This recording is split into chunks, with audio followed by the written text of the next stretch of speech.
ಸುನಾಮಿಗಳು heading ಹಾಕೋರಿ. ಸುನಾಮಿಗಳು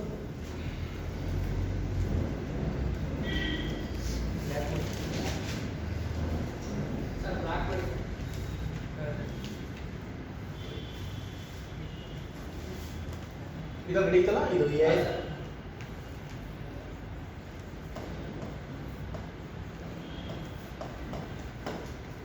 ಸುನಾಮಿಗಳು.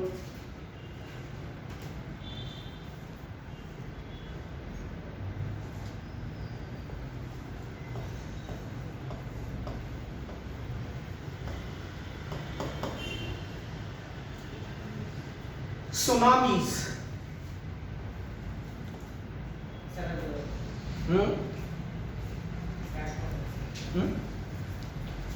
ಸುನಾಮಿಗಳು, ಸುನಾಮೀಸ್.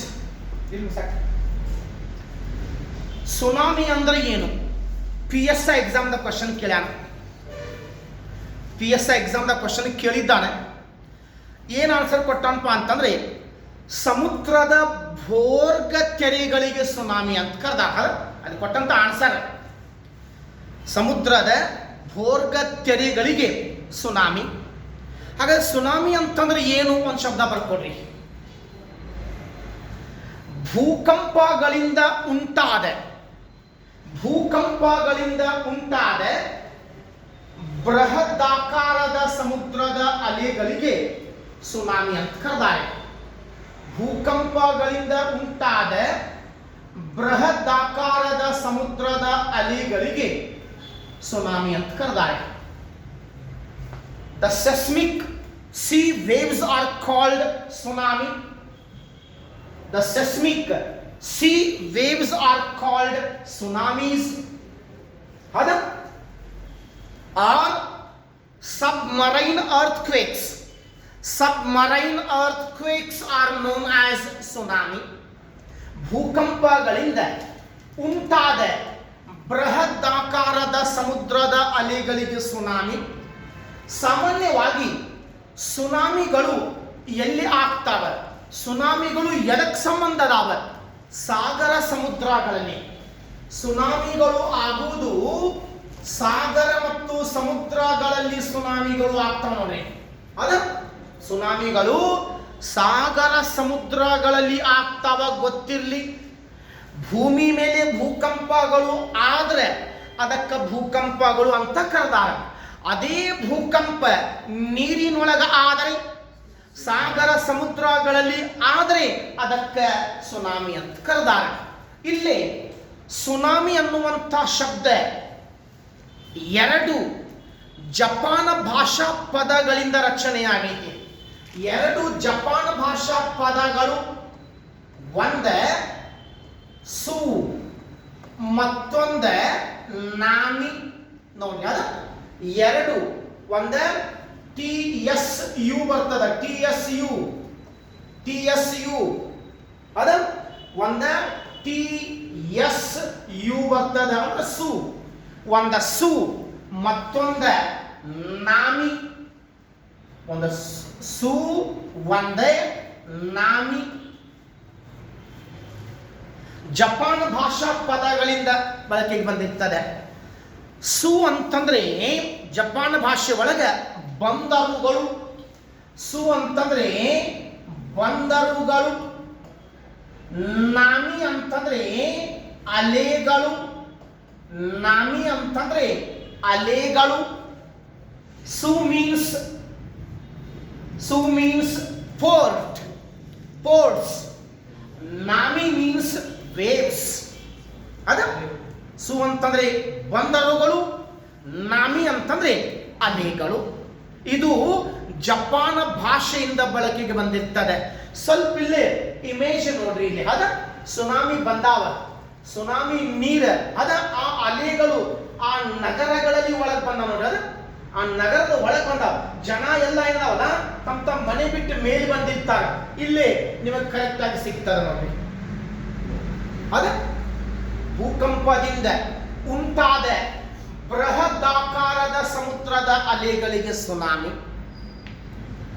ಸಾಗರ ಸಮುದ್ರದ ಒಳಗೆ ಭೂಕಂಪ ಆತಂತಂದ್ರೆ ಆ ಭೂಕಂಪದ ಒತ್ತಡಕ್ಕೆ, ಆ ಭೂಕಂಪದ ಒತ್ತಡಕ್ಕೆ ಆ ಸಾಮಾನ್ಯವಾಗಿ ಹೋಗುವಂಥ ಅಲೆಗಳು ಸುಮಾರು 10, 20, 30 ಮೀಟರ್ ಮೇಲೆ ಬರ್ತಾವೆ.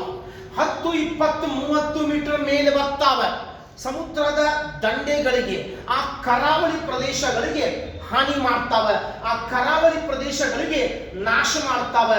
ವಿಶೇಷವಾಗಿ ಇಲ್ಲೇ ಇಮೇಜ್ ಇದೆ ನೋಡ್ರಿ, ಅದ ಸುನಾಮಿ ಅಲೆಗಳು ಬಂದ ಆ ಕರಾವಳಿಗೆ ಅಪ್ಪಳಿಸಿದ್ದು ಅಂತಂದ್ರೆ ವಿಶೇಷವಾಗಿ ಆ ನಗರ ಪಟ್ಟಣಗಳು, ವಸತಿಗಳು ಬಹಳ ನಾಶ ಮಾಡ್ತಾವ. ಬಹಳ ಭಯಾನಕಾರಿ. ಮ್ಯಾಕ್ಸಿಮಮ್ ಸುನಾಮಿ ನೋಡಿ ಜಪಾನ್ ಭಾಷೆಯಿಂದ ಬಳಕೆಗೆ ಬಂದೈತಿ. ಯಾಕೆ ಜಪಾನ್ ಭಾಷೆಯಿಂದ ಬಳಕೆಗೆ ಬಂದಿರ್ತದಪ್ಪ ಅಂದ್ರೆ ಮ್ಯಾಕ್ಸಿಮಮ್ ಗರಿಷ್ಠ ಸುನಾಮಿ ಅಲೆಗಳು ಜಪಾನ್ ದೇಶಕ್ಕೆ ಬಂದು ಅಪ್ಪಳಿಸ್ತಾವ, ಜಪಾನ್ ದೇಶಕ್ಕೆ ಹಾನಿ ಮಾಡ್ತಾವೆ. ಆ ಕಾರಣಕ್ಕಾಗಿ ಇದನ್ನ ಜಪಾನ್ ಭಾಷೆ ಒಳಗೆ ತಗೊಂಡಿರ್ತಾರೆ ಶಬ್ದಗಳು. ಹಾಗಾದ್ರೆ ಸುನಾಮಿ ನೀರಾಗ ಆಗ್ತಾವೆ, ಸಾಗರ ಸಮುದ್ರಗಳಲ್ಲಿ ಆಗ್ತಾವೆ. ಮ್ಯಾಕ್ಸಿಮಮ್ ಸುನಾಮಿ ಎಲ್ಲಿ ಆಗ್ತಾವೆ, ಯಾವ ಸಾಗರದಾಗ ಆಗ್ತಾವೆ? ಪೆಸಿಫಿಕ್ ಸಾಗರ. ಅತಿ ಹೆಚ್ಚು ಸುನಾಮಿಗಳು ಸಂಭವಿಸುವ ಸಾಗರ ಪೆಸಿಫಿಕ್ ಸಾಗರ. ಪೆಸಿಫಿಕ್ ಸಾಗರ ಮ್ಯಾಕ್ಸಿಮಮ್ ಸುನಾಮಿಗಳು ಎಲ್ಲಿ ಬರ್ತಾವಪ್ಪ ಅಂತಂದ್ರೆ ಪೆಸಿಫಿಕ್ ಸಾಗರಕ್ಕೆ ಬರ್ತಾವ. ಮ್ಯಾಕ್ಸಿಮಮ್ ಸುನಾಮೀಸ್ ಅಕರ್ಡ್ ಓಕೆ ಇನ್ ಪೆಸಿಫಿಕ್ ಓಸಿಯನ್. ಆ ಪೆಸಿಫಿಕ್ ಸಾಗರದ ಪಕ್ಕದಾಗ ಜಪಾನ್ ಐತಿ. ಹಂಗಾಗಿ ಆ ಜಪಾನ್ ದೇಶಕ್ಕೆ ಮ್ಯಾಕ್ಸಿಮಮ್ ಸುನಾಮಿ ಅಲೆಗಳು ಬಂದ ಅಪ್ಪಳಿಸ್ತಾವ. ಇದು ನಿಮಗೆ ಗೊತ್ತಿರಲಿ. ಪ್ರಪಂಚದೊಳಗೆ ಒಂದೇ ಒಂದು ಸುನಾಮಿ ಸಂಶೋಧನಾ ಕೇಂದ್ರ ಐತಿ. ಪ್ರಪಂಚದ ಏಕೈಕ ಸುನಾಮಿ ಸಂಶೋಧನಾ ಕೇಂದ್ರ ಎಲ್ಲಿದೆಪ್ಪ ಅಂತಂದ್ರೆ ಶಾಂತ ಮಹಾಸಾಗರ, ಪೆಸಿಫಿಕ್ ಸಾಗರ, ಶಾಂತ ಮಹಾಸಾಗರ. ಆ ಪೆಸಿಫಿಕ್ ಸಾಗರದಾಗ ಒಂದು ದ್ವೀಪ ಬರ್ತದ, ಹವಾಯಿ ದ್ವೀಪ. ಒಂದು ದ್ವೀಪ ಬರ್ತದೆ, ಹವಾಯಿ ದ್ವೀಪ. ಆ ಹವಾಯಿ ದ್ವೀಪದೊಳಗೆ ಒಂದು ಪ್ರದೇಶ ಬರ್ತದೆ, ಹೊನಲೂಲು. ಹೊನಲೂಲು ಅನ್ನುವಂಥ ಪ್ರದೇಶ ಬರ್ತದ, ಹೊನಲೂಲು. ಹೌದಾ? ಹೊನಲೂಲು ಪೆಸಿಫಿಕ್ ಸಾಗರದಲ್ಲಿನ ಅಮೆರಿಕಾದ ಹವಾಯಿ ದ್ವೀಪ. ಅಮೆರಿಕಾದ 50ನೆಯ ರಾಜ್ಯ ಹವಾಯಿ ದ್ವೀಪ. ಆ ಹವಾಯಿ ದ್ವೀಪದ ರಾಜಧಾನಿ ಹೊನಲೂಲು. ಆ ಹೊನಲೂಲುದೊಳಗೆ ಪ್ರಪಂಚದ ಏಕೈಕ ಸುನಾಮಿ ಸಂಶೋಧನಾ ಕೇಂದ್ರ ಕಂಡು ಬರ್ತದ. ಇದು ನಿಮಗೆ ಗೊತ್ತಿರಲಿ. ಈಗ ನೋಡ್ರಿ, ಇಲ್ಲಿ ಸುನಾಮಿಗಳು ಆಗಿದ್ದಾವ. ಪೆಸಿಫಿಕ್ ಸಾಗರದಾಗ ಗರಿಷ್ಠ ಸಂಖ್ಯೆಯ ಸುನಾಮಿಗಳು ಆಗಿದ್ದಾವೆ, ನಿರಂತರವಾಗಿ ಹಾಕೊಂತ ಇರ್ತಾವೆ. ಹಾಗಾದ್ರೆ ಸ್ವಲ್ಪ ನೋಡ್ರಿ, ಇಲ್ಲಿ ಪೆಸಿಫಿಕ್ ಸಾಗರದಾಗ 26/12/2004 ಒಂದು ಸುನಾಮಿ ಆಗಿತ್ತು. ಅದ 26 ಹಿಂಗೆ ಬರಿಬೇಕು. 26/12/2004 ಒಂದು ಸುನಾಮಿ ಆಗಿತ್ತು ನೋಡ್ರಿ. ದೊಡ್ಡ ಪ್ರಮಾಣದ ಸುನಾಮಿ. ಎಲ್ಲಾಗಿತ್ತಪ್ಪ? ಇಂಡೋನೇಷಿಯಾ ಪೆಸಿಫಿಕ್ ಸಾಗರದಲ್ಲಿನ ಇಂಡೋನೇಷಿಯಾದ ಸುಮಾತ್ರಾ ದ್ವೀಪದ ಬಳಿ, ಇಂಡೋನೇಷಿಯಾದ ಸುಮಾತ್ರಾ ದ್ವೀಪದ ಬಳಿ ಬಂಡಾ ಏಚ್ ಅನ್ನುವಂಥ ಪ್ರದೇಶದೊಳಗೆ, ಬಂಡಾ ಏಚ್ ಅನ್ನುವಂಥ ಪ್ರದೇಶ ನೋಡಿದ್ರು. ಬಂಡಾ ಏಚ್ ಅನ್ನುವಂಥ ಪ್ರದೇಶದಾಗ ನೀರಾಗ ಸುನಾಮಿ ಆಗಿತ್ತು. ಅದಕ್ಕೆ ಈ ಶತಮಾನದ ಅತ್ಯಂತ ದೊಡ್ಡ ಸುನಾಮಿ ಅಂತ ಕರೆದಾರ. ಈ ಶತಮಾನದ ಅತ್ಯಂತ ದೊಡ್ಡ ಸುನಾಮಿ ಯಾವುದಪ್ಪ ಅಂತಂದ್ರೆ ಇದ ನೋಡಿ. 2004 ಏನಾಗಿತ್ತಪ್ಪ ಅಂತಂದ್ರೆ ಮಧ್ಯರಾತ್ರಿ ಆಗಿತ್ರಿ. ಅದು ಎಲ್ಲ ಜನ ಮಲಗದಾಗ ಮಧ್ಯರಾತ್ರಿ ಸುನಾಮಿ ಆಗಿತ್ತು. ಆ ಸುನಾಮಿ ಒಳಗೆ 1,50,000 ಜನ ಸತ್ತಾರೆ. ಈ ಸುನಾಮಿ ಒಳಗೆ 1,50,000 ಜನ ಸಾವಿಗೀಡಾಗ್ಯಾರ ನೋಡ್ರಿ. ಒಂದು ಕರಾಳ ದಿನ ಅದು. ಆ ದಿನ ಬಹಳ ಕರಾಳ ದಿನ, ಕೆಟ್ಟ ದಿನ. ಮುಂಜಾನೆ ಅನ್ನೋದ್ರೊಳಗೆ ನ್ಯೂಸ್ ಬಂದು ಬಿಡುತ್ತೆ. ಸುನಾಮಿ ಆಯಿತು. ಆ ಸುನಾಮಿ ಒಳಗೆ 1,50,000 ಜನ 1,50,000 ಜನ ಸತ್ತು ಹೋಗಿದ್ರು ಮುಂಜಾನೆ ಅನ್ನೋದ್ರೊಳಗೆ. ಅಂಥ ಭಯಾನಕಾರಿ ಸುನಾಮಿ ಆಗಿತ್ತು ನೋಡ್ರಿ. ಈ ಶತಮಾನದ ಅತ್ಯಂತ ದೊಡ್ಡ ಸುನಾಮಿ ಅಂತಾರೆ. Biggest, the largest tsunami of this century which was occurred in the year 2004 in Pacific Oceans. Many lives are lost in that tsunami. Maximum ಜೀವಿಗಳು ಅದರ ಹಾನಿಯಾಗಿವೆ. ಅವಾಗ ಪ್ರಶ್ನೆ ಕೇಳಿದ್ದ, ಇಲ್ಲಿ ಆದಂಥ ಸುನಾಮಿ ಅಲೆಗಳು ಭಾರತದ ಯಾವ ಪ್ರದೇಶಕ್ಕೆ ಬಂದ ಅಪ್ಪಳಿಸಿ ಹೋಗಿದ್ದು ಅಂತ ಪ್ರಶ್ನೆ ಕೇಳಿದ್ದ. ಅವಾಗಾದಂಥ ಸುನಾಮಿ ಅಲೆಗಳು ನಮ್ಮ ಕಡೆ ಯಾವಪ್ಪ ಎಲ್ಲಿ ಅಂತಂದ್ರೆ ತಮಿಳುನಾಡಿನ ಕನ್ಯಾಕುಮಾರಿ ಭೂಶಿರಕ್ಕೆ ಬಂದು ಅಪ್ಪಳಿಸಿದು. ತಮಿಳುನಾಡಿನ ಕನ್ಯಾಕುಮಾರಿ ಭೂಶಿರಕ್ಕೆ ಬಂದ ಅಪ್ಪಳಿಸ ಅಷ್ಟ ಭಯಾನಕಾರಿ ಸುನಾಮಿ. 2004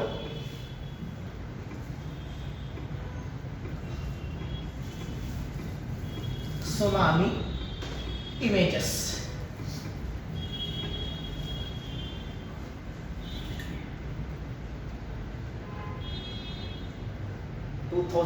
tsunami images. ಬಾ ನೋಡ್ರ 2004 ಆದಂಥ ಸುನಾಮಿಗಳಿಗೆಲ್ಲ ಕಿತ್ಕೊಂಡು ಹೋಗಿದ್ದು, ಮನೆಗಳು ಕೊಚ್ಕೊಂಡು ಹೋಗಿದ್ದು. ಹೌದಾ? ಮನೆಗಳು ಕೊಚ್ಕೊಂಡು ಹೋಗಿದ್ದು ಅಂತ ಭಯಾನಕಾರಿ ಸುನಾಮಿ ಅಂತ ನೋಡಿ. ಅದು ಯಾವ ರೀತಿ ಹಾನಿಯಾಗಿತ್ತು, ಯಾವ ರೀತಿ ನಾಶ ಆಗಿ ಜನ ಸತ್ತು ಹೋಗಿದ್ರು. ಅದ ಎಲ್ಲ ಮನೆಗಳದಾಗ ನೀರು, ಊರಾಗ ನೀರು ಬಂದು ಹೋಗಿತ್ತು. ಅಷ್ಟ ಭಯಾನಕಾರಿ ಸುನಾಮಿ 2004 ನೋಡಿ. ಅದ ಬಹಳ ಕೆಟ್ಟ ದಿನ. ಆ ದಿನ ಒಳ್ಳೆ ನೆನೆಸ್ಕೊಳ್ಳಿಕ್ಕೆ ಆಗುವುದಿಲ್ಲ. ಅಂತ ದಿನ ಅದ ದೊಡ್ಡ ಪ್ರಮಾಣದ ಸುನಾಮಿ ಆಗಿ ಹೋಗಿತ್ತು ನೋಡಿ 2004. ಅದು ಇಂಡೋನೇಷ್ಯಾದಾಗ ಎಷ್ಟೋ ಜನ ಸತ್ತಿರ್ತಾರೆ. ಅಂಡಮಾನ್ ಆ ಜನ ನೀರಾಗ ಆ ಅಲೆಗಳಲ್ಲಿ ಕೊಚ್ಕೊಂಡು ಹೋಗ್ಯಾರ. ಎಷ್ಟೋ 100 ಕಿಲೋಮೀಟರ್ ದೂರ ಆ ಸಮುದ್ರದ ಅಲೆಗಳೊಂದಿಗೆ ಎಷ್ಟೋ ಜನ ಕೊಚ್ಕೊಂಡು ಹೋಗಿದ್ದಾರೆ. ಎಷ್ಟೋ ಮಕ್ಕಳು. ಅದ ಇದು ಬಹಳ ವರ್ಸ್ಟ್ ಡೇ ಅಂತ ಹೇಳ್ಬೋದು. 2004 ಸುನಾಮಿ ಆಗಿತ್ತು.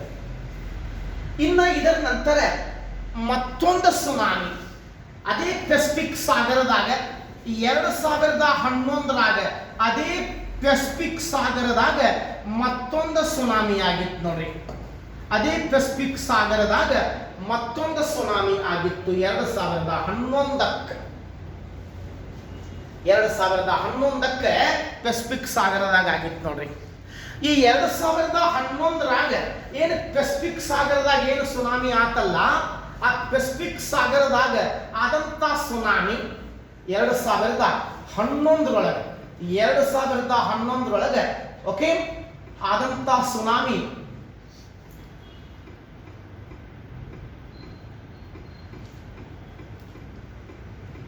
ಏನಾಗಿತ್ತು ಸ್ವಲ್ಪ ಇಮೇಜ್ ನೋಡಿ. ಸ್ವಲ್ಪ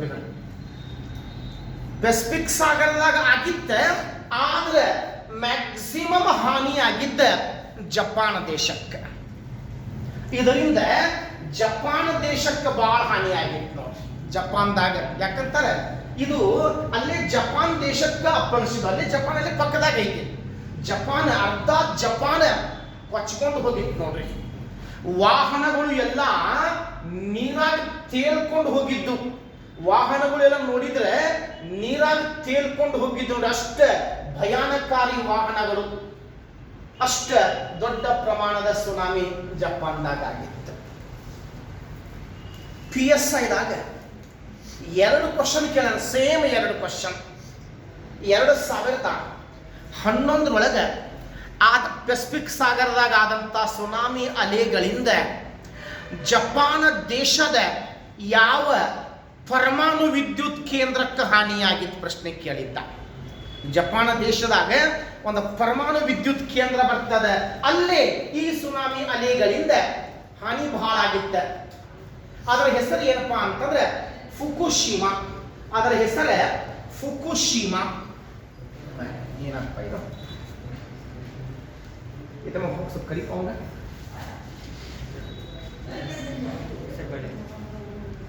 2011 4ರೊಳಗೆ ಏನು ಸುನಾಮಿ ಆಗಿತ್ತಲ್ಲ ವ್ಯಾಪ್ತಿಗಳು, ಅದರಿಂದ ಹಾನಿಯಾದಂತಹ ಪರಮಾಣು ವಿದ್ಯುತ್ ಕೇಂದ್ರ ಯಾವುದಪ್ಪ ಅಂತಂದ್ರೆ ಫುಕುಶಿಮಾ. ಫುಕುಶಿಮಾ ಅನ್ನುವಂಥ ಪರಮಾಣು ವಿದ್ಯುತ್ ಕೇಂದ್ರ. ನಿಮ್ಮ PSI ಎಕ್ಸಾಮ್ದಾಗ 2 ಕ್ವಶನ್ ಬಂದಾವ ನೋಡ್ರಿ. ಅವಾಗ ಒಂದ್ಸಲ ಕೇಳಿದ, ಆಮೇಲೆ ಮತ್ತೊಂದ್ಸಲ ಕೇಳೋಣ, ಮುಂದಕ್ಕೆ ಕೇಳಬಹುದು. ಫುಕುಶಿಮಾ ಪರಮಾಣು ವಿದ್ಯುತ್ ಕೇಂದ್ರ ಇದು ನಿಮಗೆ ಗೊತ್ತಿರಲಿ. ಯಾಕೆ ಎಕ್ಸಾಮ್ದಾಗ 2 ಸಲ ಬಂದೈತಿ. 11ರಾಗ ಆಗಿತ್ತು, ಅವಾಗ ಸಾವು ನೋವುಗಳು ಬಹಳ ಅದು.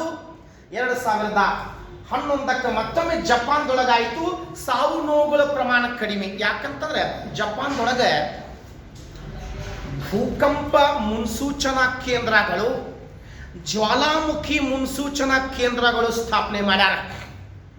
ಭೂಕಂಪಗಳು ಬರ್ತಾವಂತಂದ್ರೆ, ಸುನಾಮಿಗಳು ಬರ್ತಾವಂತಂದ್ರೆ ಇಡೀ ಜಪಾನ್ ದೇಶದಾಗ ಸೈರನ್ ಬಾರಿಸ್ತಾರೆ, ಸೈರನ್ ಒದರ್ತಾವ. ಹೌದಾ? ಸೈರನ್ ಈಗ ನಮ್ಮ ಕಡೆ ಹೆಂಗೆ ಬೆಲ್ ಹೊಡಿತಾರಲ್ಲ, ಹಂಗೆ ಸೈರನ್ ಒದರ್ತಾವ. ಆ ಸೈರನ್ ಸೌಂಡ್ ಬಂದ ತಕ್ಷಣ ಅಲ್ಲಿ ಜನಕ್ಕೆ ಗೊತ್ತಾಗ್ತದೆ. ತಮ್ಮ ಮನೆಗಳನ್ನು ಬಿಟ್ಟು ಏನು ಮಾಡ್ತಾರೆ, ಎತ್ತರವಾದಂತಹ ಪ್ರದೇಶಕ್ಕೆ ಹೋಗಿ ತಮ್ಮ ಜೀವವನ್ನು ರಕ್ಷಣೆ ಮಾಡ್ಕೊಳ್ತಾರೆ. ಅದ ಮೋಸ್ಟ್ ಡೆವಲಪ್ಡ್ ಕಂಟ್ರಿ ಜಪಾನ್ ಆಗಿರ್ತದೆ. ಇದು ನಿಮಗೆ ಗೊತ್ತಿರಲಿ. ಅದ ಗೊತ್ತಾದ್ರೆ ಸುನಾಮಿ ಬಗ್ಗೆ ಪ್ರಪಂಚದ ಏಕೈಕ ಸುನಾಮಿ ಸಂಶೋಧನಾ ಕೇಂದ್ರ ಅಮೆರಿಕಾದ ಹವಾಯಿ ದ್ವೀಪದ ಹೊನಲೂಲು, ಅದು ಪೆಸಿಫಿಕ್ ಸಾಗರದಾಗ ಕಂಡು ಬರ್ತದೆ. ಅಲ್ಲೇ ಯಾಕೆ ಸ್ಥಾಪನೆ ಮಾಡ್ಯಾರಪ್ಪ ಅಂತಂದ್ರೆ ಮ್ಯಾಕ್ಸಿಮಮ್ ಸುನಾಮಿಗಳು ಆಗೋದು ಪೆಸಿಫಿಕ್ ಸಾಗರದಾಗ. ಆ ಕಾರಣಕ್ಕಾಗಿ ಅದನ್ನ ಅಲ್ಲೇ ಸ್ಥಾಪನೆ ಮಾಡಿದ್ದಾರೆ. ಓಕೆ, ಇನ್ನು ನೆಕ್ಸ್ಟ್ ಭೂಕಂಪದ ಅಲೆಗಳು, ಅರ್ಥ್ಕ್ವೇಕ್ಸ್ ವೇವ್ಸ್. ಭೂಕಂಪದ ಅಲೆಗಳು, ಭೂಕಂಪದ ಅಲೆಗಳು, earthquakes waves, earthquakes waves, ಭೂಕಂಪದ ಅಲೆಗಳು. ಭೂಕಂಪಗಳು ಆದ ತಕ್ಷಣ 3 ಪ್ರಕಾರದ ಅಲೆಗಳು ಹೊರಗೆ ಬರ್ತವೆ. ಭೂಕಂಪಗಳಿಂದ 3 ಪ್ರಕಾರದ ಅಲೆಗಳು, ಅಥವಾ ನಾವು ಅದಕ್ಕೆ ತರಂಗಗಳು ಅಂತ ಕರೀಬಹುದು. ತರಂಗಗಳು. ಹಾಗಾದ್ರೆ ಆ 3 ಅಲೆಗಳು ಯಾವ್ಯಾವ ಅನ್ನೋದು ಒಂದೊಂದ ನೋಡ್ಕೊಂತ ಹೋಗ್ರಿ. ಒಂದ ನೀಳಲೆ, ನೀಳಲೆ, ನೀಳಲೆ. ಎರಡನೇದ್ದು ಅಡ್ಡಲೆ, ಅಡ್ಡಲೆ. ಏನು ಬರ್ತಾವಪ್ಪ? ನೀಳಲೆ, ಅಡ್ಡಲೆ, ಮೇಲ್ಮೈ ಅಲೆ. ನೀಳಲೆ, ಅಡ್ಡಲೆ, ಮೇಲ್ಮೈ ಅಲೆ. ನೀಳಲೆ,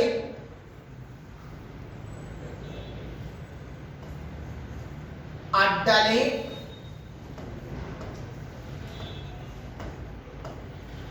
ಮೇಲ್ಮೈ ಅಲೆ.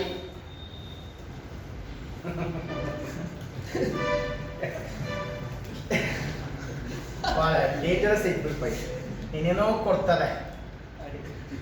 ಇಲ್ಲಿ ನಾವು ಒಂದ P waves, P waves, IP ಬಂತು.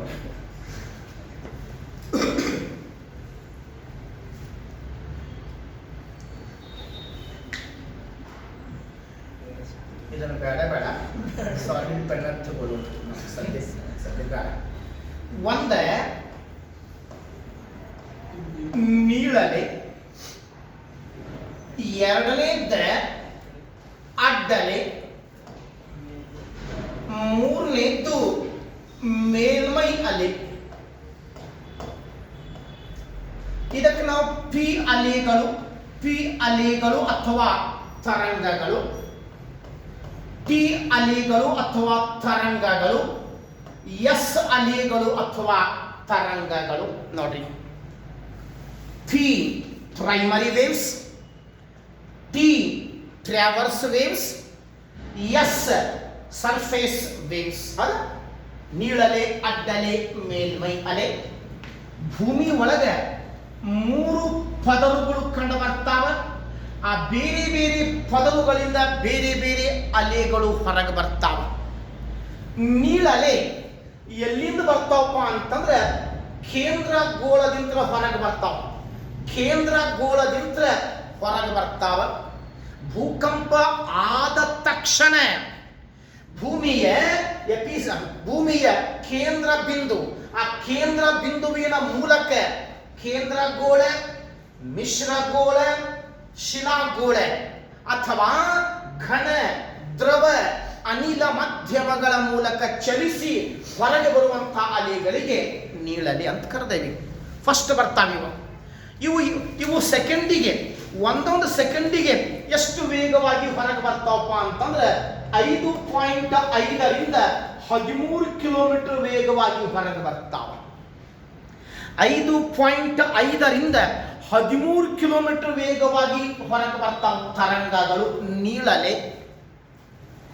ಎರಡನೇದ್ದು ಅಡ್ಡಲೆಗಳು. ಹೌದಾ, ಮಿಶ್ರಗೋಳದಿಂದ ಹೊರಗೆ ಬರ್ತಾವ. ನೀಳಲೆಯ ನಂತರ ಭೂಮಿಯ ಮೇಲ್ಭಾಗವನ್ನು ತಲುಪುವಂತಹ ಎರಡನೇ ಅಲೆ ಅಡ್ಡಲೆ. ಅದ ನೀಳಲೆ ಫಸ್ಟ್ ಬರ್ತಾವ, ಅಡ್ಡಲೆ ಸೆಕೆಂಡ್ ಬರ್ತಾವ. ಯಾವ ವೇಗದಾಗ ಬರ್ತಾವ? 1 ಸೆಕೆಂಡಿಗೆ 3ರಿಂದ 7 ಕಿಲೋಮೀಟರ್ ವೇಗವಾಗಿ ಹೊರಗೆ ಬರ್ತಾವ. 1 ಸೆಕೆಂಡಿಗೆ 3ರಿಂದ 7 ಕಿಲೋಮೀಟರ್ ವೇಗವಾಗಿ ಹೊರಗೆ ಬರ್ತಾವೆ. ಮೇಲ್ಮೈ ಅಲೆಗಳು ಎಲ್ಲಿಂದ ಬರ್ತಾವಪ್ಪ? ಶಿಲಾಗೋಳದ ಮೂಲಕ ಹೊರಗೆ ಬರ್ತಾವ. ಗೊತ್ತಿರ್ಬೇಕು ನಿಮಗ. ಕೇಂದ್ರ ಗೋಳದಿಂದ ನೀಳಲೆ, ಪ್ರೈಮರಿ ವೇವ್ಸ್, ಪಿ ಅಲೆಗಳು ಅಥವಾ ತರಂಗಗಳು. ಮಿಶ್ರಗೋಳದಿಂದ ಅಡ್ಡಲೆಗಳು, ಟಿ ಅಲೆಗಳು ಅಥವಾ ಟಿ ತರಂಗಗಳು, ಟ್ರಾವರ್ಸ್ ವೇವ್ಸ್. ಅದ ಶಿಲಾಗೋಳದಿಂದ ಹೊರಗೆ ಬರುವಂತಹ ಅಲೆಗಳು ಮೇಲ್ಮೈ ಅಲೆಗಳು, ಎಸ್ ಅಲೆಗಳು, ಸರ್ಫೇಸ್ ವೇವ್ಸ್. ಪಿ ಅಲೆಗಳಿಗೆ ಪುಷ್ ವೇವ್ಸ್ ಅಂತ ಕರೆದಾರ, ತಳ್ಳುವ ಅಲೆಗಳು. ಪ್ರೈಮರಿ ವೇವ್ಸ್ ಅಂತೂ ಕರೆದಾರ. ಅದ ತರಂಗಗಳು ಕಾಣಂಗಿಲ್ಲ ನಮಗೆ. ಈಗ ಹೆಂಗ್ ಮೊಬೈಲ್ದಾಗ ತರಂಗಗಳು ಬರ್ತಾವಲ್ಲ, ಹಂಗ ಭೂಕಂಪಗಳು ಆದಾಗ ಅಲ್ಲಿಂದ ಇವು ಹೊರಗೆ ಬರ್ತಾವ. ಇದಕ್ಕೆ ನಾವು ಎಪಿಸೆಂಟರ್, ಭೂಮಿಯ ಹೊರ ಕೇಂದ್ರ, ಬಾಹ್ಯ ಕೇಂದ್ರ ಅಂತ ಕರೆದಾರ. ಎಸ್, ಇಲ್ಲಿ ಈ ಅಲೆಗಳ ಮೇಲ್ಮೈ ಅಲೆಗಳು 4ರಿಂದ 4.3 ಕಿಲೋಮೀಟರ್ ವೇಗವಾಗಿ ಹೊರಗೆ ಬರ್ತಾವ. 1 ಸೆಕೆಂಡಿಗೆ 4ರಿಂದ 4.3 ಕಿಲೋಮೀಟರ್ ವೇಗವಾಗಿ ಹೊರಗೆ ಬರ್ತಾವ. ಇವೆಲ್ಲ ನೀವು KS ಮೇನ್ಸ್ ಎಕ್ಸಾಮ್ದಾಗ ಬರೆಯುವಂಥ ಪಾಯಿಂಟ್ಸ್. ಇವೆಲ್ಲ HSTR, GPSTR ಒಳಗೆ ಬರೆಯುವಂಥ ಪಾಯಿಂಟ್ಸ್. 3 ಮಾರ್ಕ್ಸಿಗೆ, 5 ಮಾರ್ಕ್ಸಿಗೆ, 4 ಮಾರ್ಕ್ಸಿಗೆ ಬರೆಯುವಂಥ ಪಾಯಿಂಟ್ಸ್ ಆಗಿರ್ತಾವೆ.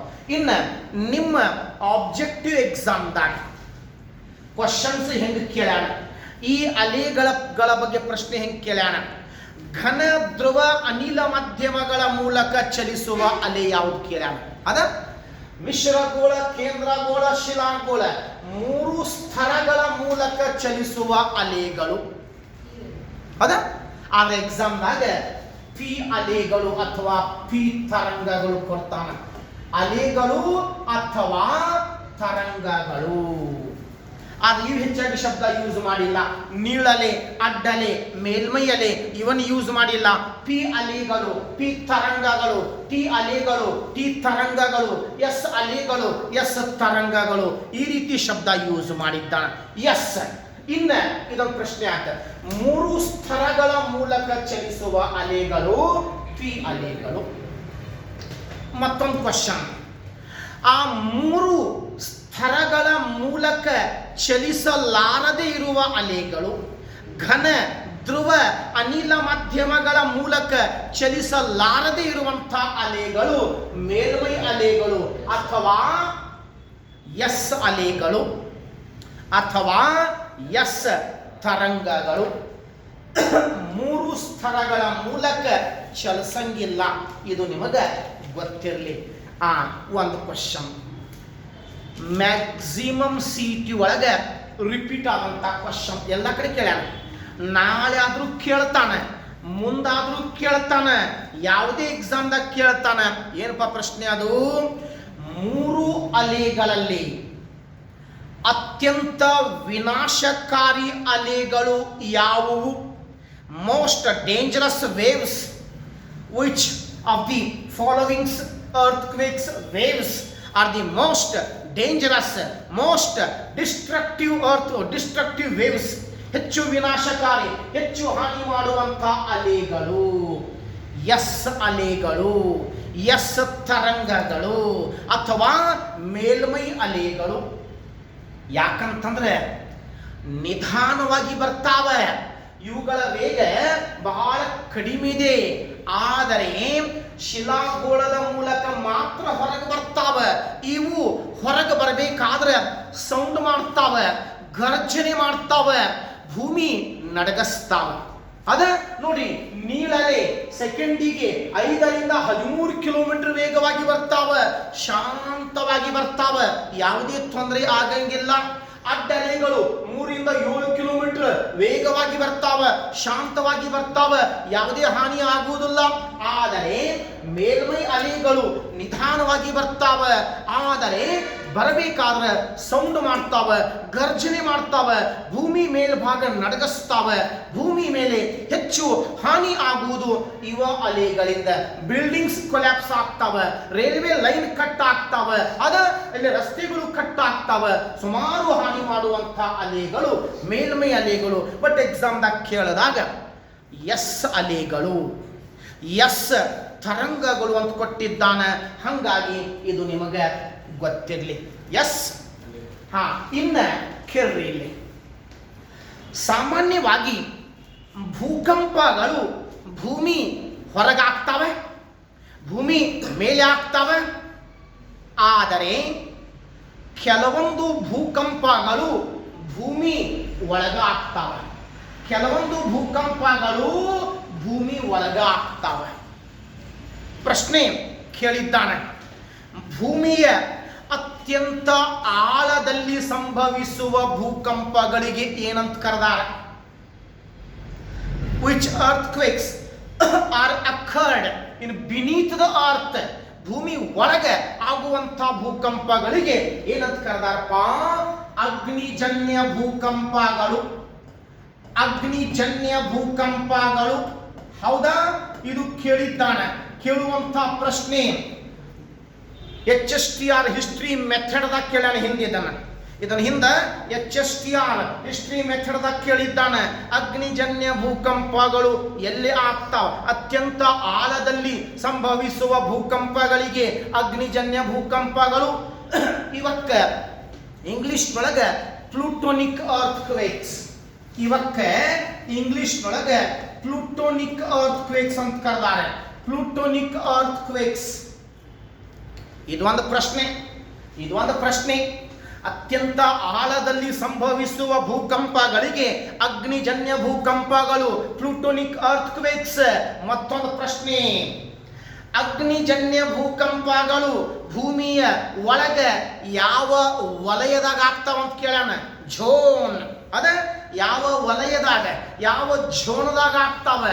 ಭೂಮಿಯ ಅತ್ಯಂತ ಆಳದಲ್ಲಿ ಅಗ್ನಿಜನ್ಯ ಭೂಕಂಪಗಳು ಆಗ್ತಾವೆ. ಅಗ್ನಿಜನ್ಯ ಭೂಕಂಪಗಳು ಸಂಭವಿಸುವ ವಲಯ ಯಾವುದಪ್ಪ ಅಂತಂದ್ರೆ ಬೋನಿಯಫ್ ಝೋನ್, ಬೋನಿಯಫ್ ಝೋನ್. ನೆನ್ಪಿಟ್ಕೊಡ್ರಿ. Plutonic earthquakes are associated with the Boniaf zone. ಇದು ನಿಮಗೆ ಗೊತ್ತಾಗಲಿ, ಇದು ನಿಮಗೆ ಗೊತ್ತಿರಲಿ.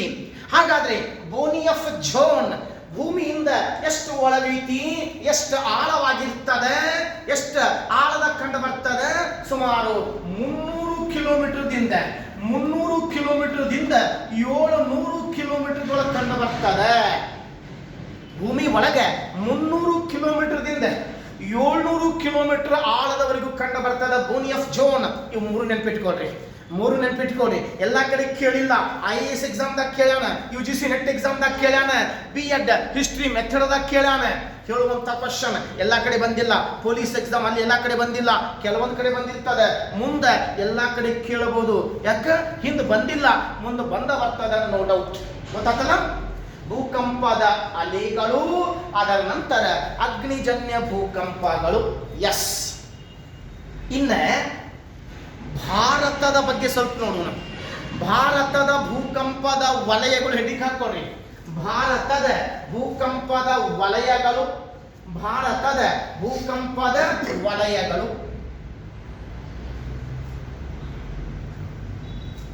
ಇದು ಇಂಪಾರ್ಟೆಂಟ್. ಈಗ ನಮ್ಮ ಇಂಡಿಯಾ ಬಗ್ಗೆ ಹೇಳಕತ್ತೀನಲ್ಲ, ಇದು ನಿಮಗ ಇಂಪಾರ್ಟೆಂಟ್ ಆಗಿರ್ತದೆ, ಭಾಳ ಇಂಪಾರ್ಟೆಂಟ್. ಯಾಕಂತಂದ್ರೆ ಇದು ಎಕ್ಸಾಮ್ದಾಗ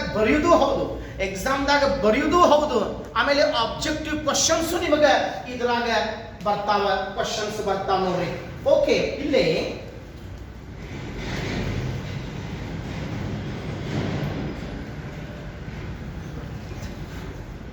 India map with seismic zones.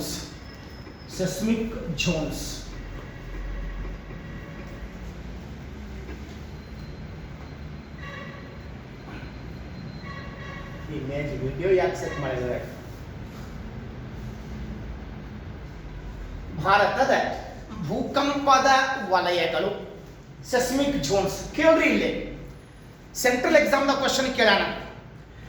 ಭಾರತೀಯ ಹವಾಮಾನ ಇಲಾಖೆ IMD ಏನಂತಪ್ಪ ಇದಕ್ಕೆ? ಇಂಡಿಯನ್ ಮೀಟಿರಾಲಜಿಕಲ್ ಡಿಪಾರ್ಟ್ಮೆಂಟ್ ದೆಹಲಿ ಒಳಗಿದೆ. ಆ ಭಾರತೀಯ ಹವಾಮಾನ ಇಲಾಖೆ,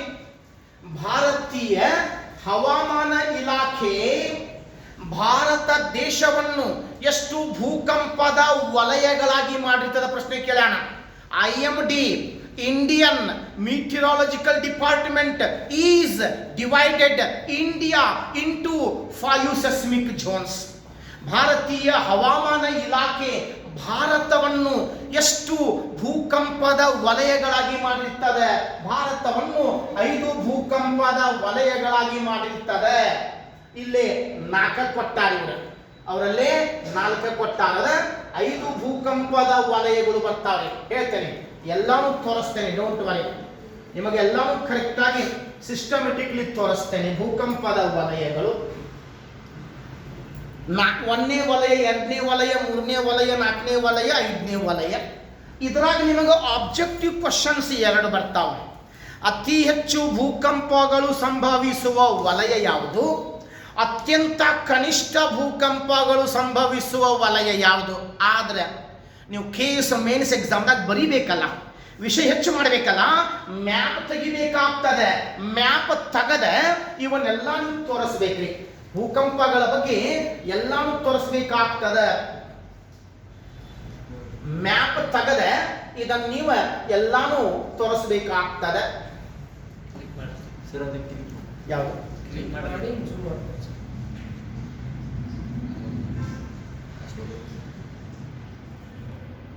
ದೊಡ್ಡದಾಗ್ತದೆ. ಇರ್ಲಿ, ಕಾಣಿಸ್ತಾ ಇದೆಯಲ್ಲ? ನೋಡ್ರಿ, 5 ವಲಯಗಳು ಬರ್ತಾವ. ನಾವಿಲ್ಲಿ ಒಂದೊಂದು ಡಿಸ್ಕಷನ್ ಮಾಡ್ಕೊಂತ ಹೋಗೋಣ. 1, 2, 3, 4 ಹಿಂಗೆ ತಗೊಳಂಗಿಲ್ಲ. 5, 4, 3, 2, 1 ಹಿಂಗೆ ಬರ್ತದೆ. ಹೇಳ್ತೇನೆ ಯಾಕನ್ನೋದು. 1 5ನೇ ವಲಯ, 4ನೇ ವಲಯ, 3ನೇ ವಲಯ, 2ನೇ ವಲಯ ಹಿಂಗೆ ಬರ್ತದೆ. 1, 2, 3, 4, 5 ಬೇಡ. ಯಾಕಂತಂದ್ರೆ ಗರಿಷ್ಠದಿಂದ ಕನಿಷ್ಠ, ಗರಿಷ್ಠ ಭೂಕಂಪಗಳಿಂದ ಕನಿಷ್ಠ ಭೂಕಂಪಕ್ಕೆ ಬರೋಣ. ಎಸ್, 5ನೇ ವಲಯ ಭಾರತ ದೇಶದಲ್ಲಿ ಗರಿಷ್ಠ ಭೂಕಂಪಗಳು ಸಂಭವಿಸುವ ವಲಯ. 5ನೇ ವಲಯ ಭಾರತದಲ್ಲಿ ಗರಿಷ್ಠ ಭೂಕಂಪಗಳು ಸಂಭವಿಸುವ ವಲಯ. In India, maximum earthquakes are occurred in 5th zone of India, 5th seismic zone.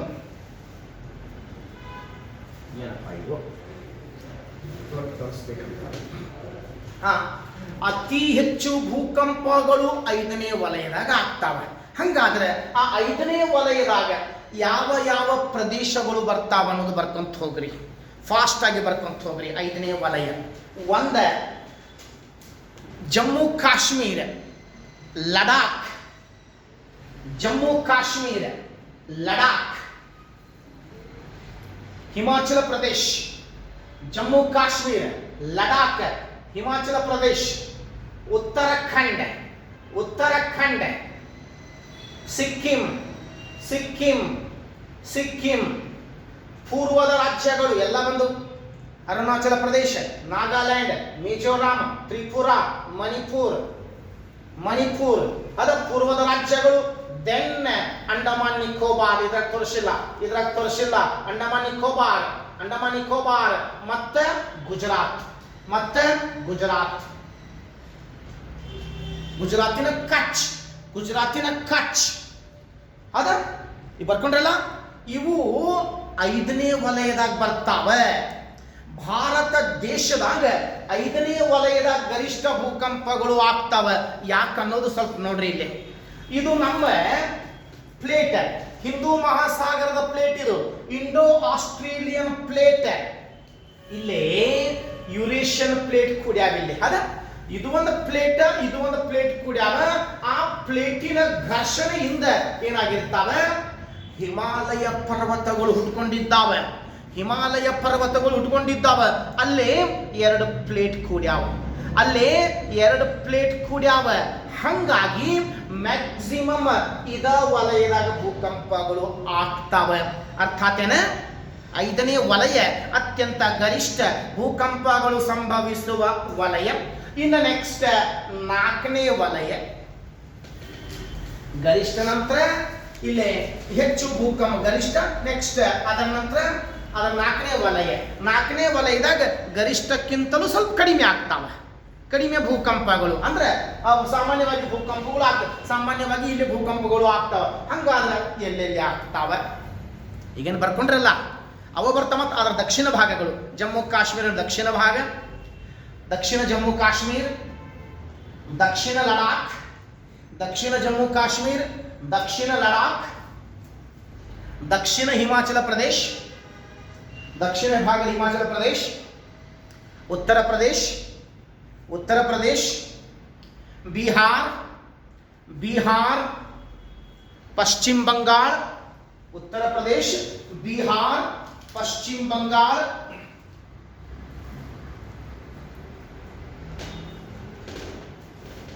Maharashtra ಮತ್ತು ರಾಜಸ್ಥಾನ, ಮಹಾರಾಷ್ಟ್ರ ಮತ್ತು ರಾಜಸ್ಥಾನ 4ನೇ ವಲಯ ಆಯ್ತಲ್ಲ. ಇನ್ನ 3ನೇ ವಲಯ, 3ನೇ ವಲಯ ಮಧ್ಯಮ ಪ್ರಮಾಣದ ಭೂಕಂಪಗಳು ಆಗ್ತಾವೆ. ಮಧ್ಯಮ ಪ್ರಮಾಣದಲ್ಲಿ ಭೂಕಂಪಗಳು, ಮಧ್ಯಮ ಪ್ರಮಾಣದೊಳಗೆ ಭೂಕಂಪಗಳು ಆಗ್ತಾವೆ. ಹಂಗಾದ್ರೆ ಎಲ್ಲೆಲ್ಲಿ ಆಗ್ತಾವ ಬರ್ಕೊಂತ ಹೋಗ್ರಿ. 3ನೇ ವಲಯದಾಗ, 3ನೇ ವಲಯದಾಗ ಗೋವಾ, ಗೋವಾ, ಮಹಾರಾಷ್ಟ್ರ, ಮಹಾರಾಷ್ಟ್ರ, ಕರ್ನಾಟಕ, ಗೋವಾ, ಮಹಾರಾಷ್ಟ್ರ, ಕರ್ನಾಟಕ, ಕೇರಳ, ಕೇರಳ, ಆಂಧ್ರ ಪ್ರದೇಶ್, ಆಂಧ್ರ ಪ್ರದೇಶ್, ಆಂಧ್ರ ಪ್ರದೇಶ್, ಪೂರ್ವ ಗುಜರಾತ್, ಪೂರ್ವ ಗುಜರಾತ್, ಪೂರ್ವ ಗುಜರಾತ್, ಪಂಜಾಬ್, ಪಂಜಾಬ್ ಅದ ಮಧ್ಯಮ ಪ್ರಮಾಣದ ಭೂಕಂಪಗಳು ಆಗ್ತಾವ. ಎಸ್, ಈಗ ಕೇಳ್ರಿ ಇಲ್ಲಿ, ಈಗ ನೋಡ್ರಿ ಇಲ್ಲಿ 2ನೇ ವಲಯ, 2ನೇ ವಲಯ ಹೌದಾ? ನೋಡ್ರಿ ಇಲ್ಲಿ ನೋಡ್ರಿ, ಪರ್ಯಾಯ ದ್ವೀಪ ಪ್ರಸ್ಥಭೂಮಿಯ ಅಂಚುಗಳು, ಪರ್ಯಾಯ ದ್ವೀಪ ಪ್ರಸ್ಥಭೂಮಿಯ ಅಂಚುಗಳು ಅಂದ್ರೆ ಪರ್ಯಾಯ ದ್ವೀಪ ಪ್ರಸ್ಥಭೂಮಿ ಮಧ್ಯಪ್ರದೇಶದಾಗಿದೆ, ಛತ್ತೀಸ್ಗಢದಾಗಿದೆ, ಮಹಾರಾಷ್ಟ್ರದಾಗಿದೆ, ಕರ್ನಾಟಕದಾಗಿದೆ, ಆಂಧ್ರದಾಗಿದೆ, ತೆಲಂಗಾಣದಾಗಿದೆ, ತಮಿಳುನಾಡಿನಾಗಿದೆ. ಅದೇ ಅಂಚುಗಳು, ಆ ಪ್ರಸ್ಥಭೂಮಿಯ ಹೊರಭಾಗಗಳು, ಆ ಪ್ರಸ್ಥಭೂಮಿಯ ಅಂಚುಗಳು ಅದ ಕಡಿಮೆ ಪ್ರಮಾಣದ ಭೂಕಂಪಗಳು ಆಗ್ತಾವಿದೆ. ಪ್ರಸ್ಥಭೂಮಿಯ ಅಂಚುಗಳು ಅಷ್ಟೇ ಬರ್ಕೊಂಡ್ರಿ ಸಾಕು. ಪರ್ಯಾಯ ದ್ವೀಪ ಪ್ರಸ್ಥಭೂಮಿಯ ಅಂಚುಗಳು, ಇಲ್ಲಿ ಕಡಿಮೆ ಪ್ರಮಾಣದ ಭೂಕಂಪಗಳು ಆಗ್ತವೆ. ಇನ್ನ ಕನಿಷ್ಠ ಪ್ರಮಾಣದ ಭೂಕಂಪಗಳು, ಕನಿಷ್ಠ ಅತ್ಯಂತ ಕನಿಷ್ಠ ಪ್ರಮಾಣದ ಭೂಕಂಪಗಳು ಹೌದಾ? ಪರ್ಯಾಯ ದ್ವೀಪ ಪ್ರಸ್ಥಭೂಮಿಯ ಕೇಂದ್ರ ಭಾಗ, ಪರ್ಯಾಯ ದ್ವೀಪ ಪ್ರಸ್ಥಭೂಮಿಯ ಮಧ್ಯಭಾಗ, ಹೌದಾ? ಮಧ್ಯಭಾಗ. ಎಸ್, ಪರ್ಯಾಯ ದ್ವೀಪ ಪ್ರಸ್ಥಭೂಮಿಯ ಮಧ್ಯಭಾಗ. ಹೌದಾ? ಇದ್ರಾಗ 2 ಕ್ವಶನ್ ಕೇಳೋಣ. ಗರಿಷ್ಠ ಭೂಕಂಪಗಳು ಸಂಭವಿಸುವ ವಲಯ 5ನೇದ್ದು, ಕನಿಷ್ಠ ಭೂಕಂಪಗಳು ಸಂಭವಿಸುವ ವಲಯ 1ನೇದ್ದು. ಅಬ್ಜೆಕ್ಟಿವ್ ದಾಗ ಕೇಳ್ತಾನ, ಆದ್ರೆ ಮೇನ್ಸ್ ಎಕ್ಸಾಮ್ದಾಗ ಬರಿಬೇಕಾಗ್ತದೆ, ಚಿತ್ರ ತಗದ ಬರಿಬೇಕು. ಹೌದಾ? HSTR GPSTR ಎಕ್ಸಾಮ್ದಾಗೂ ಬರೆಯುವಂಥ ಪಾಯಿಂಟ್ಸ್ ಆಗಿರ್ತಾವ. ಇನ್ನು ಲಾಸ್ಟ್ ಪಾಯಿಂಟ್, ಭೂಕಂಪಗಳ ಹಂಚಿಕೆ ಹೆಡ್ಡಿಂಗ್ ಹಾಕೋರಿ. ಭೂಕಂಪಗಳ ಹಂಚಿಕೆ, ಭೂಕಂಪಗಳ ಹಂಚಿಕೆ ಹೆಡ್ಡಿಂಗ್ ಹಾಕೋರಿ.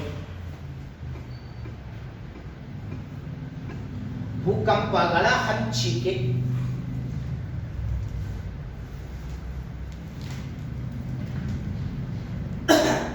ಎಸ್, ಇಲ್ಲಿ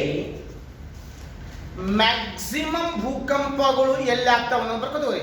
ಅದ್ರಾಗ 1ನೇದು ಭೂಕಂಪಗಳ ಹಂಚಿಕೆ ಒಳಗೆ ಪೆಸಿಫಿಕ್ ಕರಾವಳಿ. ಪೆಸಿಫಿಕ್ ಕರಾವಳಿ,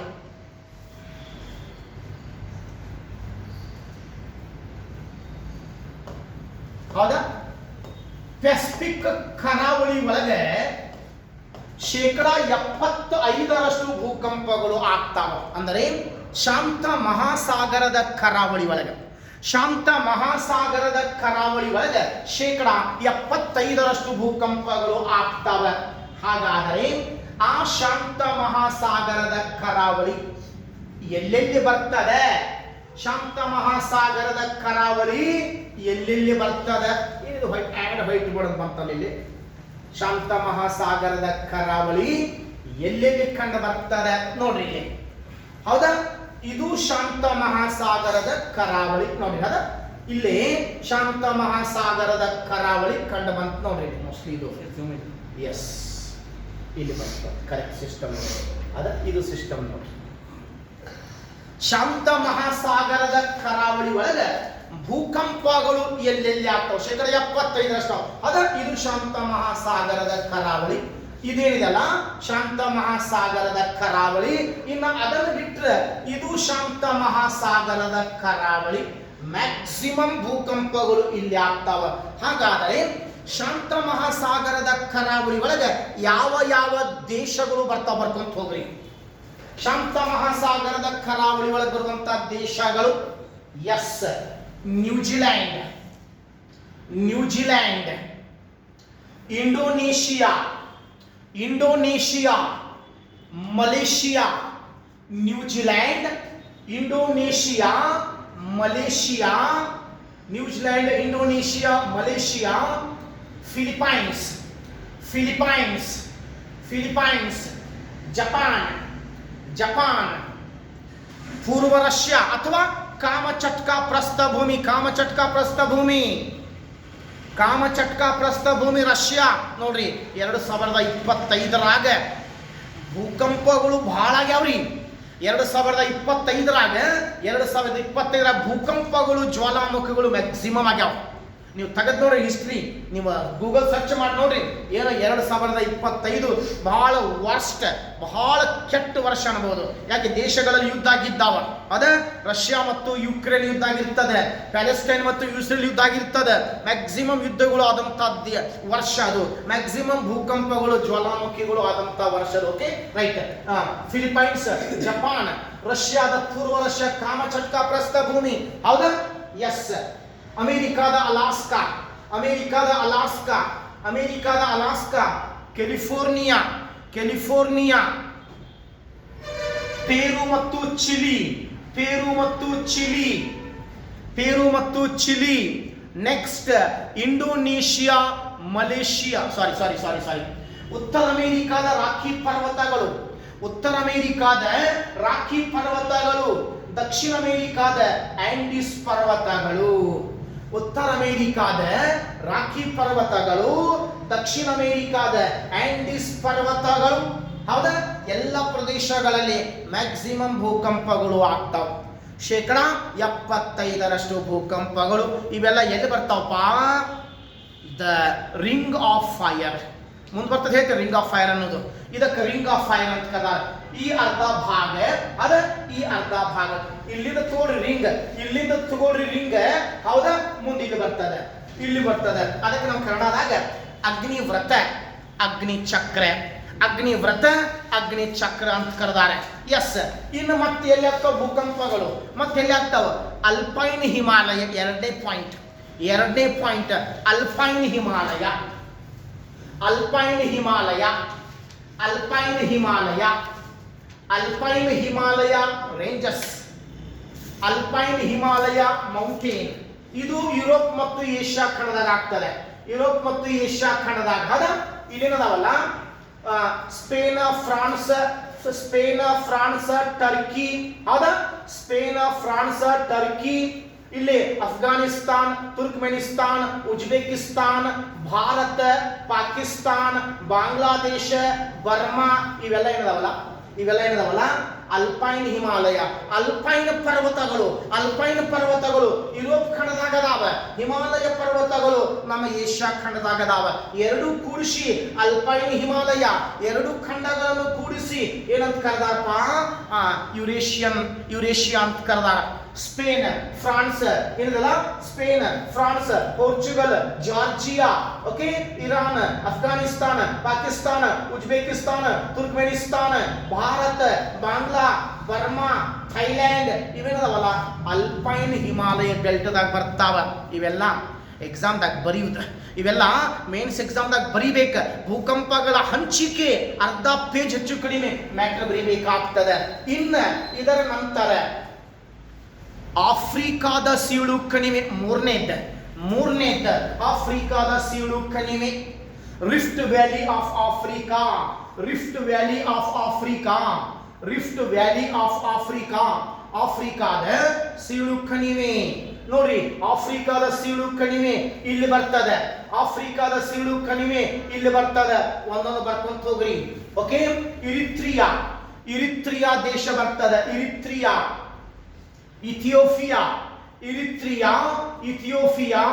ಯುಗಾಂಡ, Eritrea, Ethiopia, Uganda, Kenya, Rwanda, Tanzania, Rwanda,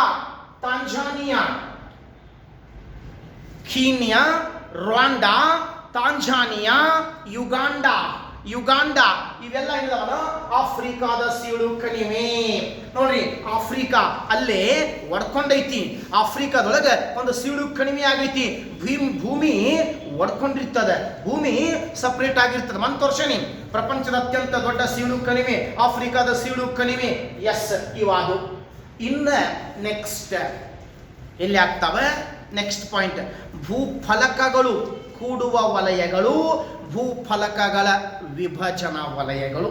ಎಲ್ಲೆಲ್ಲಿ ಭೂಫಲಕಗಳು ಕೂಡ್ಯಾವಲ್ಲ, ಎಲ್ಲೆಲ್ಲಿ ಭೂಫಲಕಗಳು ವಿಭಜನೆಗೊಂಡಿದ್ದಾವ ಅಲ್ಲೆಲ್ಲ ಭೂಕಂಪಗಳು ಆಗ್ತಾವೆ. ನೆಕ್ಸ್ಟ್ ಪಾಯಿಂಟ್ ಅಟ್ಲಾಂಟಿಕ್ ಸಾಗರ ಹಿಂದೂ ಮಹಾಸಾಗರದ ಜಲಾಂತರ್ಗತ ಶ್ರೇಣಿಗಳು. ಅಟ್ಲಾಂಟಿಕ್ ಸಾಗರ ಹಿಂದೂ ಮಹಾಸಾಗರದ ಜಲಾಂತರ್ಗತ ಶ್ರೇಣಿಗಳು. ಹೌದಾ? ಇವತ್ತೇನು ನಾನು ವಿಷಯ ಹೇಳಿದ್ನಿ, ಇದನ್ನೆಲ್ಲ ವಿಷಯ ಮ್ಯಾಪ್ ಹಾಕೊಂತ ಡೈಗ್ರಾಮ್ ಹಾಕೊಂತ ಬರೆದ್ರೆ ಆರಾಮ್ಸಿ 7 ಪೇಜ್ ಆಗ್ತದೆ. ಆರಾಮ್ಸಿ 6ರಿಂದ 7 ಪೇಜ್ ಆಗ್ತದೆ. ಅದ ಎಲ್ಲಾನು ಕರೆಕ್ಟಾಗಿ ಡೈಗ್ರಾಮ್ ಹಾಕೊಂತ ಕರೆಕ್ಟಾಗಿ ಬರ್ಕೊಂತ ಹೋದ್ರೆ 5ರಿಂದ 6, 7 ಪೇಜ್ ಆಗ್ತದೆ. ಅಷ್ಟು ಬರೆದ್ರಿಪ್ಪ ಅಂತಂದ್ರೆ KS ಮೇನ್ಸ್ದಾಗ 15ಕ್ಕೆ 15 ಮಾರ್ಕ್ಸ್ ಸಿಗ್ತಾವ. ಇಲ್ಲಿಗೆ ಭೂಕಂಪಗಳ ಟಾಪಿಕ್ ಕಂಪ್ಲೀಟ್ ಆಯ್ತು ನೋಡ್ರಿ. ಓಕೆ, ಎಲ್ಲರಿಗೂ ಅರ್ಥ ಆಗಿರ್ಬೇಕಲ್ಲ? ಎಸ್.